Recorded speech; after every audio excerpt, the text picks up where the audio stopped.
Blog Talk Radio. Hello, world. Welcome once again to Tuesday Talk with Key West Lou. I am your host, Louis Patrone. Great show tonight, my friends. We're going to be all over the place. We're going to be in Hiroshima, Nagasaki. We're going to be in Egypt, Sudan, Pakistan, Spain, Nigeria, Libya, then to Detroit, Florida. How's that? Guantanamo. So stay with me. If you wish to call in and talk and ask me some questions, agree with me, disagree with me, the guest call-in number is on the screen in front of you, 646-478-5731. I repeat, 646-478-5731. I am happy to have you join me. Okay, I want to start with this. I had the privilege, the opportunity Sunday night to attend what is known in Key West as the Truman Symposium. We have the Harry Truman Little White House because he vacationed here while he was president. He was here for 11 trips for 175 days.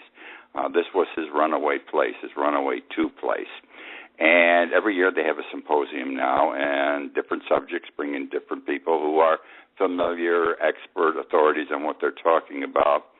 This year, this weekend, it was about Hiroshima and Nagasaki, the two places where atomic bombs were dropped on Japan, ending World War II at the specific orders of President Truman. Okay, I attended the symposium, and I found it quite interesting, and I'm going to be very brief about it because I want you to read something. I was very impressed. The two primary speakers were two people who were there when the bomb exploded, Hiroshima and Nagasaki, and who survived. One is in the late 80s, and one is in the late 70s right now. They were 6 years old and 13 years old at the time. You have to hear what they had to say, what they were doing at the moment the bomb went off in each city, what it did to them, what it did to their families, how their lives were dramatically altered, their whole lives, and so forth. It's a very compelling thing, very compelling. Might bring tears to your eyes on occasion. This group that was speaking at the symposium, which included the two survivors, are anti-nuclear weapons. They want the total elimination of nuclear weapons in the world. I've got to be honest, I listened for 2 hours. That was the length of the presentation. I didn't agree with them on very many things. I think I disagreed with them on 99% of what they had to say. But that was the conclusion. We have to eliminate nuclear weapons now. It was totally unrealistic from my perspective. But how they got to this point from 1945 is what is thrilling, revealing, eye-opening, and I recommend it to you. I mean, like the woman who survived, she said, if God is a God of love, how could he make this happen? And it took her almost a whole lifetime to come to grips with a God and Christianity and what happened. Things like that on her mind. Very dramatic, very, very dramatic, chilling, okay? Now, where can you find it? I write a blog every day, as most of you know, KeyWestLou.com, KeyWestLou.com. Just go on the internet, enter KeyWestLou.com, and up comes my site, and go to the May 19th, which is yesterday, my blog for yesterday, May 19th, and it's the story, it's my feelings, what I drew from those 2 hours, quotes from these people, very moving, very interesting, things you did not know, things you want to know. It'll take you all of 5 minutes to read it. Again, KeyWestLou.com, and it's the blog for May 19th. Okay, now we're going to talk about judges. Yep, we're going to talk about Muslim judges, those who follow Islamic law. We're going to talk about judges in the Middle East. You have to remember that Muslims are moving all over the world. There are tons of them in our country today. They're in Italy big time. They are in England very much. They're all over. They're moving everywhere. Your people and mine, and when I say your people and mine, I'm talking about everybody who came here from before the revolution, from England, from Scotland, from France, from Italy, from Germany, from Poland. Everyone came here. Bosnia now. They all come to this country looking for a better place, a better life. And when they get here, they all want to become Americans. They wish to live as the Americans do. They learn our language. They learn our customs. They do it the American way. That's why they came here. Well, Muslims don't do it that way. When they go to another country, they want to keep their own traditions, which is okay. I still enjoy a plate of macaroni. I'm of Italian extraction. My mother was born in the old country.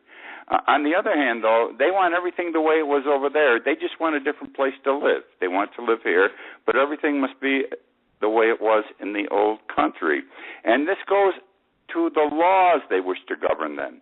In many countries, they have fought successfully to have what is called Sharia law passed so that it can govern them criminally and civilly. They're under a different set of laws than you and I would be if it worked that way in the United States. And by the way, 2 or 3 states have adopted certain portions of Sharia law, which I think is wrong. But I want to show you now how Sharia law and judges operate in certain Middle East countries. Let's start with Egypt. 2 weeks ago, it was reported that one Egyptian court, in a trial that took only 2 or 3 days, had before it 683 Muslim Brotherhood supporters. They had the head of the Muslim Brotherhood for the last 2 years, a gentleman by the name of Mohammed Badi, before the court, and 682 of his supporters. In a 2 or 3 day trial, they call these MASS, M-A-S-S trials, all of them, all 683, were condemned to death by the court. Now, this is interesting. There weren't 683 people in court. There were only 20. The rest of them, the government hadn't caught yet. Whoever the government is today, we're into our 3rd or 4th government in the last 4 years.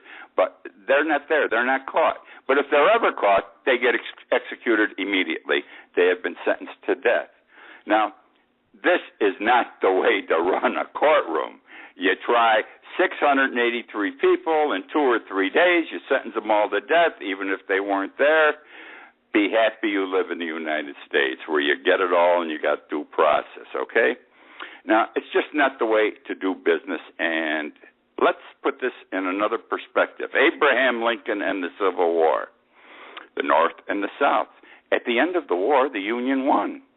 Did Lincoln say, okay, we're now going to take Jefferson Davis because he was the president of the Confederacy, and we're going to execute him, and we're going to take Lee, who was the general of the Confederate armies, and we're going to execute him, and we're going to execute all the top military people for the Confederacy. They're ordered to death. He didn't do it that way. He says, no, we are family. We had our fight. Now we must get together. It's taken all these years, and we still haven't, I think, many times. But his idea, his thrust was, we must learn to live together again. The prodigal son has come home. There obviously are no Abraham Lincolns in Egypt, and this is what they do. They took 683 people in a 2 or 3 day trial and sentenced them all to death, and they only had 20 in custody.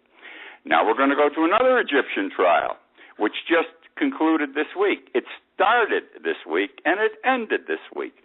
And in this trial, there were 2 courts involved, Egyptian courts. They convicted 170 of the Muslim Brotherhood supporters. These are Mohammed Morsi. He was the president who's also been arrested. He's been under arrest for about 2 years. They convicted 170 of these people. But I'll tell you, they didn't say you're going to die. You don't even have juries in these things, by the way. You just got the judge. They didn't say these fellows are going to die. They got to go to jail. Okay? They did do bad things, though, these 170 people. As probably most, if not all, of the 683 did. They did things like they burned a church, they burned a police station, they burned a sports stadium. They killed hundreds of Islamists, okay? I'm talking about this is the radical right, so to speak, the group that got convicted. The others are just regular Islamists. And they tried to blow up a subway, and they did more bad things. So, yeah, they did bad. But you have to remember, this is a civil war in Egypt. This isn't one country being invaded by another.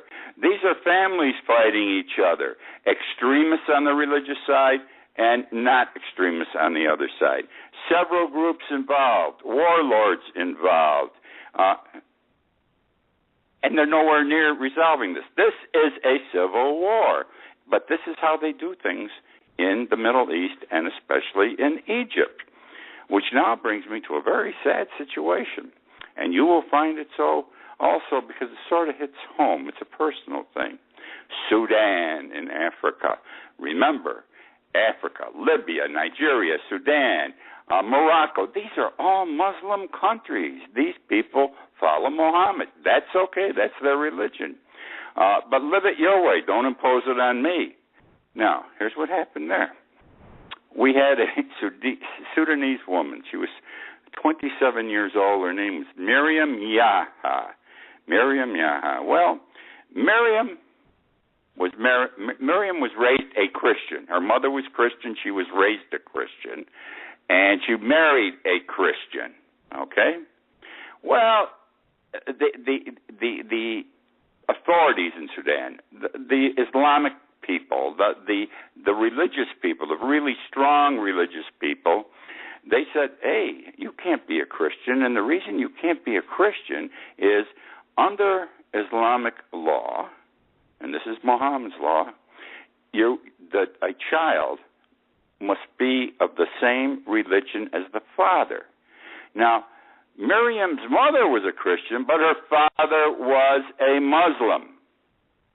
And even though the mother raised, who knows where the father went, raised the girl and raised her Christian, the law said she had to be a Muslim. So the court gave her a choice. And by the way, while this is all going on, she is 8 months pregnant and has a 20-month-old child besides. The court says to her, look, it's very simple. You must renounce your Christian faith and become a Muslim. If you do not want to, you will be executed. And she said, and many people are doing this in the Middle East, they prefer being crucified like Jesus Christ, because that's what's happening to them. They're being hung on crosses in many instances to die. She refused to renounce her faith, and she's now in jail. Her case is on appeal. Her 20-month-old child's with her. They're living in squalor. She's sickly in her 8th month. Her child, 20 months old, is sickly because of the bugs and the conditions.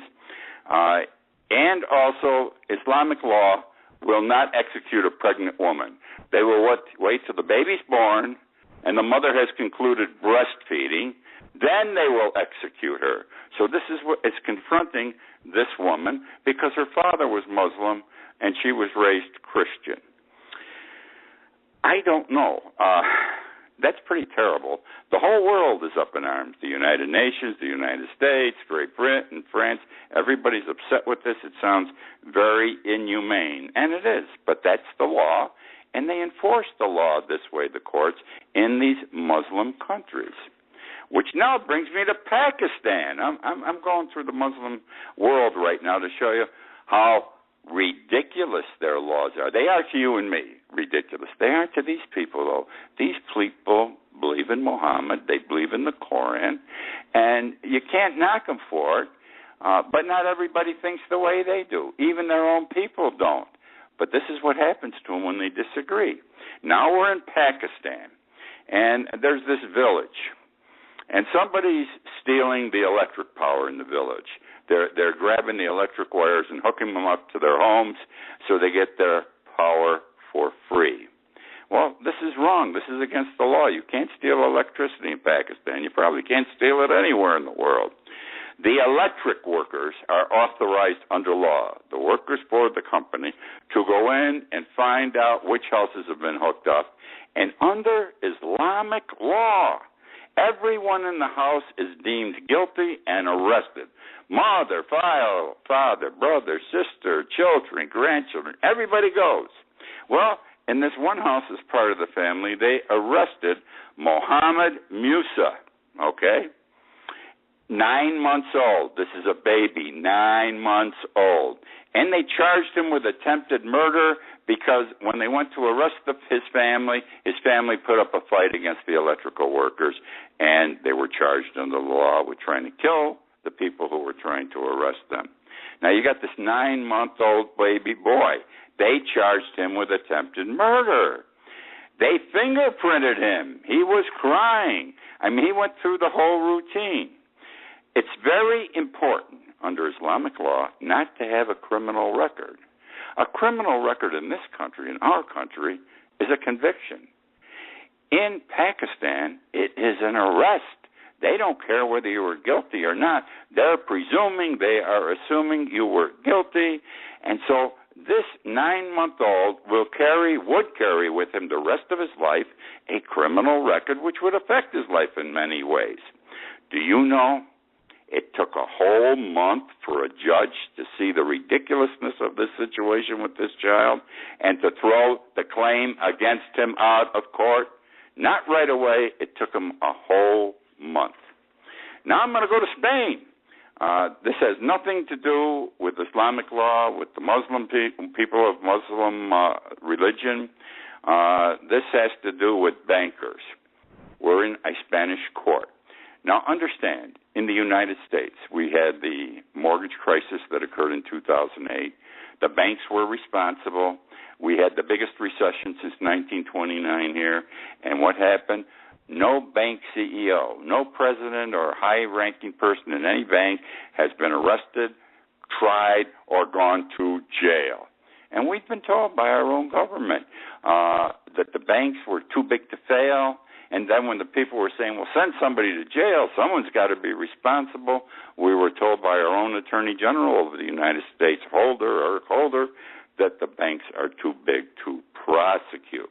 This whole situation happened in Iceland also. In Iceland, at the same time, they had the same problem, the mortgage situation in 2008.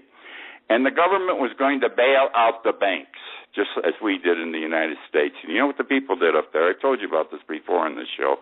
They threw the government out, put a new government in, threw out their constitution, wrote a new constitution, and they indicted all the major bankers who were responsible for the debacle which occurred in Iceland, and they're all sitting in jail now.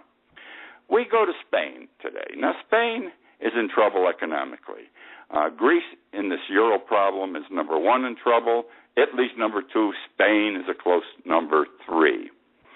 No one's ever charged a judge in Spain with doing wrong. Not a judge, a banker.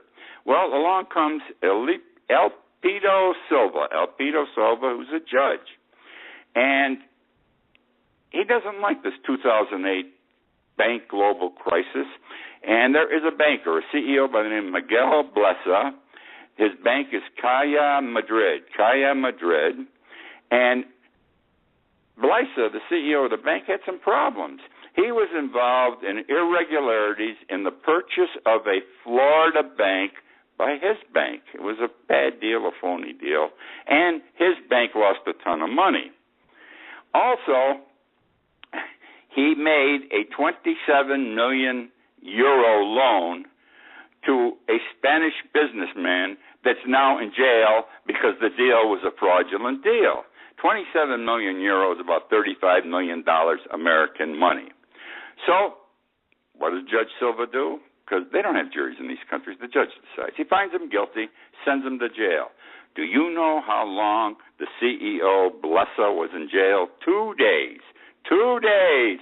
And he was out of jail, and within a matter of weeks, the charges against him were dismissed as inappropriate, and now the judge was arrested. You got it. The Spanish government arrested Judge Silva and said that he was guilty of misconduct during the trial, and he crucified this poor banker. So now he goes to jail, the judge, and he's on trial right now, and he's fighting for his reputation, his life, his freedom, and to get his job back, okay? That's Spanish justice, okay? My point, bank CEOs are protected all over the world. It's wrong because bankers are whores and thieves. Don't kid yourself. Most of us know it. We should all know it. They don't care. We bailed them out. We saved their asses. And did they come around and loan any money to Main Street? No. Wall Street took care of itself, forgot about the little guy, forgot about Main Street, forgot about the middle class that is swiftly disappearing. This is wrong. But here's a judge in Spain who tried to do the right thing and is being made to pay for it. Now, let's go to Nigeria. I'm back into a Muslim nation. We all heard in the last 2 weeks about these 300 girls in Nigeria who were taken from a boarding school by a group of radical Islamists known as Boko Haram. Now, you have to understand, you know what Boko Haram means? It means Western education is sinful. Western education is sinful. In some kind of Nigerian or Islamic language of some kind, it's called Boko Haram. And this group of radical Islamists went and took 300 girls out of a boarding school and intended them to sell them into slavery for $12 apiece. The leader was going to get, and he was going to sell them to his own militia, his own men, and then they could use them any way they saw fit. Sex slavery. Isn't this wonderful? The girls are still gone. And sad thing number one, it took 2 weeks for the world to know about this. It was 2 weeks after these 300 girls were abducted that we finally heard about it in the media in the United States. And to this day, which is another 3 weeks on top of that, so it's 5 weeks since they were abducted, no one knows where they are. Now, what no one knew until this week, and most of you do not know because it wasn't blowing up like the 300 girls were, 2 months before the 300 girls were abducted, 59 little boys, 5 to 11 years old, in a boarding school in Nigeria, were abducted by the same group, Boko Haram. Western education is sinful. But they're not alive. None of the 59 are alive. What they did was they shot some of them, and the rest of them, including the bodies of those they shot, they put them in a building, closed off the building, lit the building up, put the building on fire, and burned these boys to death. The reports say that all that was left at the end of the fire, when it was put out, were ashes. All right? Now, I just want to raise a couple of questions. Why didn't we know about this 2 months ago, the 59 boys? Why didn't we get excited about it like we're excited over the 300 girls? And why aren't these things always brought to our attention immediately by the media? I have a feeling, and I've spoken to this point several times before, that the media in this country tells us what they want us to know. And I think they are influenced by our government many times. I don't like it. It's like Bush 2. No pictures were ever taken of the bodies that were returned home from Iraq, if you recall, because he didn't want the people to get upset like we got upset over Vietnam. Now, we're going to move on. We're going to go to Libya and Egypt for a moment again. Then I'm getting the hell out of the Middle East, so don't worry, folks. It's just a point I want to make right now, and it's this.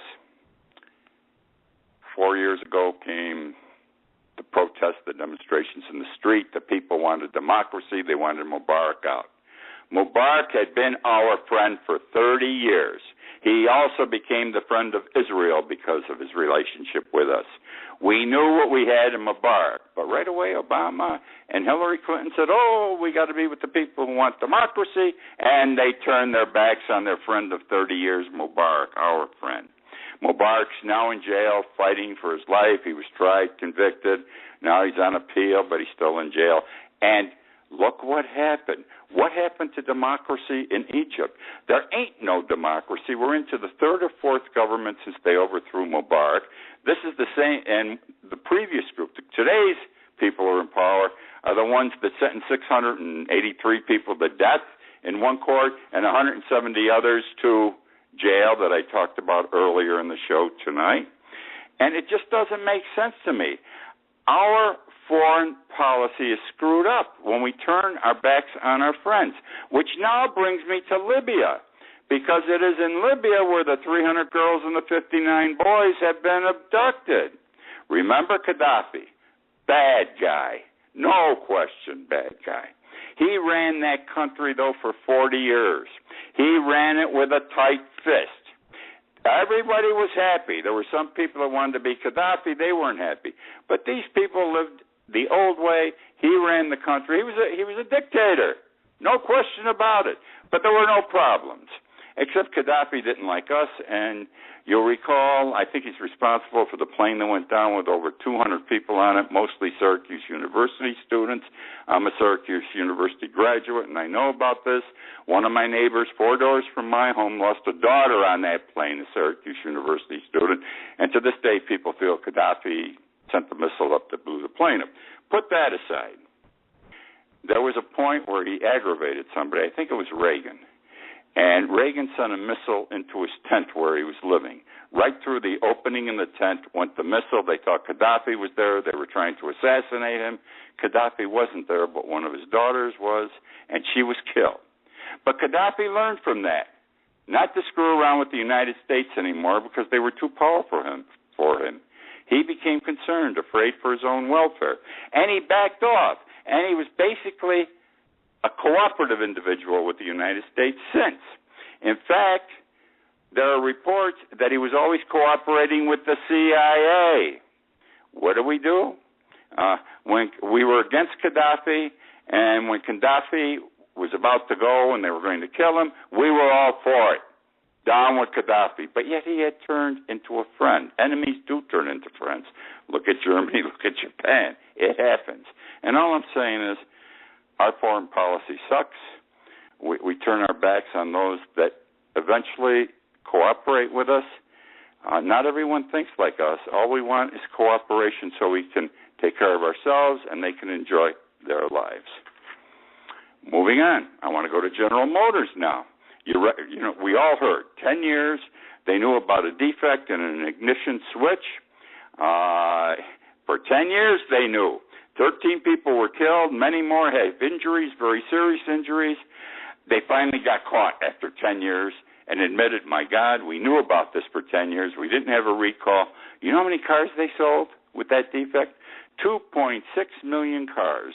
2.6 million cars in 10 years with that defect. Now the government says you got to pay for this. We're not talking about money to the families of the dead people, money to the injured people. General Motors is covered. Their insurance company is going to pay that tab. They've already paid the premium. But the government says, we've got to punish you. So this week it was announced that General Motors was fined $35 million, a civil fine, in settlement of their wrongdoing in hiding this defective switch for 10 years and failing to have a recall in 10 years. And what bothers me is this. They sold 2.6 million cars with that defect. Do you know the money they made? It was a hell of a lot more than $35 million. However, that's all the law permits them to be fined. There is now a move by the Department of Transportation to raise that limit to $300 million. Good luck. It'll never get through Congress, in my opinion. You know how they are. They're going to take care of the lobbyists. They're going to take care of General Motors. They don't care about the people. And that's about it for this week. This show is archived immediately, so it can be heard all week. It can be heard for the next year or two in the archive portion. I also would like to remind you again, as I do every week, of the book I wrote, The World Upside Down, which was published in December, a series of essays about world events. If you enjoy this show, you will enjoy the book. Buy it. If you don't enjoy the show, don't even consider buying it. I thank you for joining me. I look forward to being with you again next week. Good night.